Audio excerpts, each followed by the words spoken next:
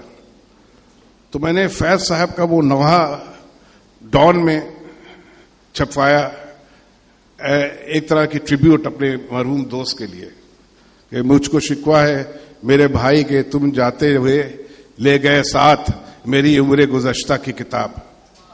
اس میں تو میری قیمتی تصویریں تھیں, اس میں بچپن تھا میرا اور میرا عہد شباب. اس کے بدلے مجھے تم دے گئے جاتے جاتے اپنے غم کا یہ دمکتا ہوا خورنگ گلاب. کیا کروں بھائی یہ اعزاز میں کیوں کر پہنوں, مجھ سے لے لو میری سب چاک قمیصوں کا حساب. آخری بار ہے لو مان لو ایک اور سوال, تم سے لوٹا نہیں اب تک کبھی مایوس جواب. آ کے لے جاؤ تم اپنا یہ دمکتا ہوا پھول, مجھ کو لوٹا دو میرے عمر گزشتہ کی کتاب. میں جتنی کوشش کرتا میں اپنے خیالات کی ترجمانی نہ کر سکتا جس طرح فیض صاحب نے کی ہے. تو فیض صاحب کو اسی لیے ہر وقت پہ وہ کام آئے ہیں. اب میں منیزہ ہاشمی صاحبہ سے سوال کروں گا کہ ہم لوگ تو فیض صاحب جانتے تھے, آپ کے والد تھے, آپ کو کس وقت یہ احساس ہوا کہ اتنے عظیم آدمی تھے؟ میں نے ان سے پوچھا تھا کہ میں اردو بولوں کہ انگریزی, انہوں نے کہا جو مرضی بولو. کبھی کبھی ایسا ہوتا ہے کہ میں مائک ہے, کبھی کبھی ایسا ہوتا ہے کہ میرا چونکہ یوں حصہ ایک آدھا جسم تقسیم ہے, ایک طرف انگریز ہے ایک طرف پاکستانی ہے. تو جب مجھے وقت ملتا, جب مجھے سہولت ہوتی ہے تو میں اردو بولتی ہوں, جب مجھے سہولت نہیں ہوتی تو میں انگریزی بولتی ہوں, اور دونوں کے پیچھے چپتی پھرتی ہوں. بالکل. تو آئی ٹرائی مائی بیسٹ, کیونکہ میں کوشش کرتی ہوں کہ میں اردو بولوں, لیکن میری اردو اتنی بری ہے اور میرا لہجہ اس سے بھی برا ہے, کیونکہ میں پنجابی ہوں. تو میں شرمندہ نہیں, میں اس پہ بہت فخر کرتی ہوں, تو لہٰذا میں کوشش کروں گی. میرے خیال میں یہ سوال تو ہے ہی ہے. میں نے آج کل اب پچھلے کوئی 10-12 سالوں سے, جب سے ہم نے فیض فاؤنڈیشن ٹرسٹ کو دوبارہ بنایا ہے, فیض گھر کو لاہور میں شروع کیا ہے اور ماشاءاللہ وہ بڑھ رہا ہے, تو I have started calling my father Faiz sahab, and I find a great satisfaction in that. پہلے تو ابو تھے وہ اور ہمیشہ رہے, لیکن اب وہ کچھ فیض صاحب ہو گئے, because I'm trying to discover, and there comes the lady who's helped me discover Faiz. I always thought that he was my father and that was it, but unfortunately I went through a painful childhood because he was an absentee father, جس میں ان کا شاید قصور اتنا نہیں تھا, ظاہر ہے حالات کا قصور تھا. جیل میں تھے all those years when I was growing up. He was in jail and then he was backwards and forwards. اور پھر جب آتے بھی تھے گھر میں تو کچھ گھر میں کم ہوتے تھے لوگ, زیادہ ان کو گھیر لیتے تھے. So I kind of got used to an absentee father and I just got used to it and that was it. And then about 10-15 years ago when we started Faiz Ghar, اور اب اس کے بعد وہاں پہ باقاعدہ فیض کے اوپر گفتگو ہوئی, تو میں فیض بقول عدیل ہاشمی کے فیشنیبل دوبارہ ہوئے, کیونکہ بیچ میں ایسا بہت فیشنیبل تھے 1977 سے لے کے about 1988 تک بہت فیشنیبل تھے.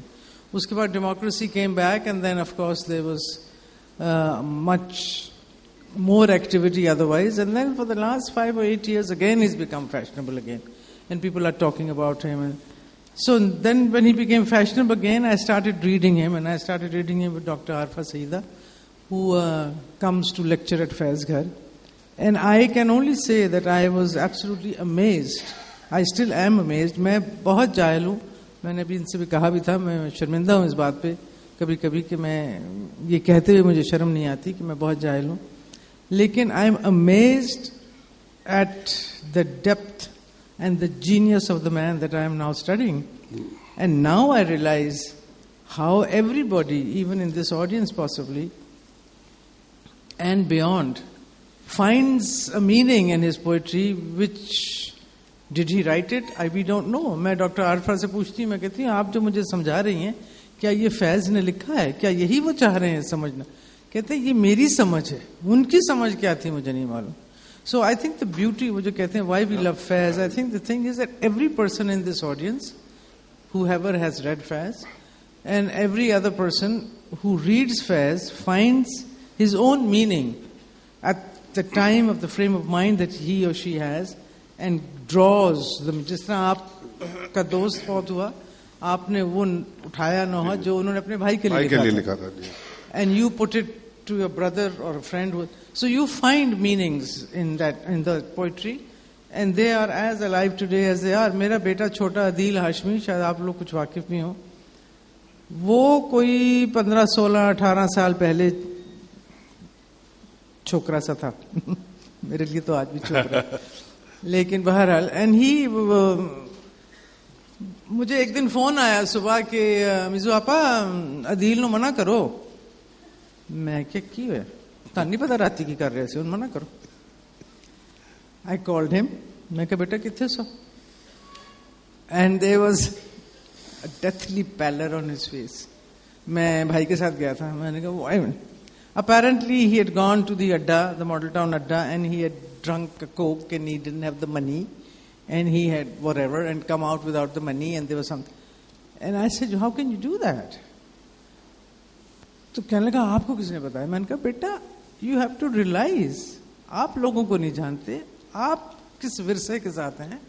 How can you just walk away without paying? I mean, do you know who you are? Do you realize what's on these shoulders? So it's with that we have grown up, and it's that what we are growing up with, continue to grow old with, is the legacy that we carry of Faiz and the love that we carry of Faiz. And I tell you, it is extremely painful at times to be able to even measure up to anywhere close. بالکل ایک ایسا standard انہوں نے قائم کیا کہ مشکل ہے. اور لیکن آپ کے اوپر جو ان کی وفات کے بعد آپ کو خیال آیا ہوگا کہ کیا کیا آپ وقت ضائع ہوا ہے یا مس کیا ہے. دھوبی کا بل لکھنا زیادہ ضروری تھا, دودھ والے سے پانی کیوں ڈالا ہے دودھ میں زیادہ ضروری تھا, ٹی وی کی نوکری اگر کسی نے یہاں کی ہو, ایک جعفر تم سے بھی دل فریب ہے غم روزگار کے, تو جو پاپڑ بیلنے پڑتے تھے اس وقت ٹیلی ویژن کی نوکری پہ, آج بھی ہوں گے لیکن باہر الحمدللہ میں وہ کام نہیں کرتی. بچوں کے اسکول کے مسئلے اور دونوں بھائیوں کی لڑائیاں اور ساس سے سمجھوتا کرنا, یہ سب کچھ انفارچونیٹلی اتنا آگے تھا اور اتنا ضروری تھا کہ ابا تو ہیں ہی ہیں, وہ تو ہیں ہی. So I think you are right. وہ ایک لونلینس, اور وہ میں یہ سمجھتی ہوں کہ اس وقت آئی ایم ناؤ 67, اس وقت جو مجھے ان کی ضرورت ہے, when you are facing a twilight of your life, so there are many questions that you have, اور ideological questions ہیں. اس وقت پاکستان کے questions ہیں, بچوں کے فیوچر کے questions ہیں, بچوں کے تو کیا بچیوں کے فیوچر. میری جو 2 بیٹیاں ہیں, ایک 9 کی ہے, ایک 7 سال کی ہے, جن کو میں دیکھتی ہوں اور جن کو دیکھ کے میرا دل روتا ہے کہ میں جب 9 سال کی تھی تو میں اس طرح گھر میں مقید نہیں تھی. مجھے دادی میری ہاتھ 2 منٹ کے بعد کتنے زینب کتنے علینا کتنے, وہ نہیں ہوتا تھا. گاڑی کس وقت چھوڑنے گئی ہے, واپس کس, آل آف دیٹ. تو وہ سوال ہیں جو میرے ذہن میں ہیں اور میرے پاس جواب دینے والا کوئی نہیں. So yes, there is a painful process that I am going through. اور وہ جو ابھی میں آپ سے بات کر رہی تھی کہ to discover your father pretty late through another dimension which is his poetry. اور اس پوئٹری میں جو ڈاکٹر صاحبہ سمجھاتی ہیں کہ یہ نظم کب لکھی گئی, اس وقت کیا حالات تھے, اور آپ چونکہ اس موقع پہ اب آ چکے ہیں کہ آپ ان حالات کو سمجھ سکتے ہیں, آپ دیکھ سکتے ہیں کہ بیروت پہ کیا گزرا. میں آپ کو چھوٹی سی ایک بات بتاتے چلوں کہ کچھ پتہ نہیں کیوں میرے ذہن میں ایسا خیال آیا ہے. میرے پاس ایک خزانہ ہے جو میں نے کسی کو نہیں بتایا, یا سب کو پتہ بھی ہے کہ ہے میرے پاس. وہ میرے پاس میرے خطوط ہیں میرے والد کے, وہ میں نے پڑھے ہیں اور اب میں ان کو چھاپنے اور کی سوچ رہی ہوں اور ان کے اوپر تبصرہ کر کے میں لکھوں. وہ اس لیے, وہ شاید اس لیے کہ I think there is a phase that you don't know, that only 2 of us know, myself and my sister. وہ ہمت کرے گی نہیں کرے گی میں نہیں جانتی, میں کروں گی. میں بھی آنے سے پہلے پھر پڑھ رہی تھی ان کو,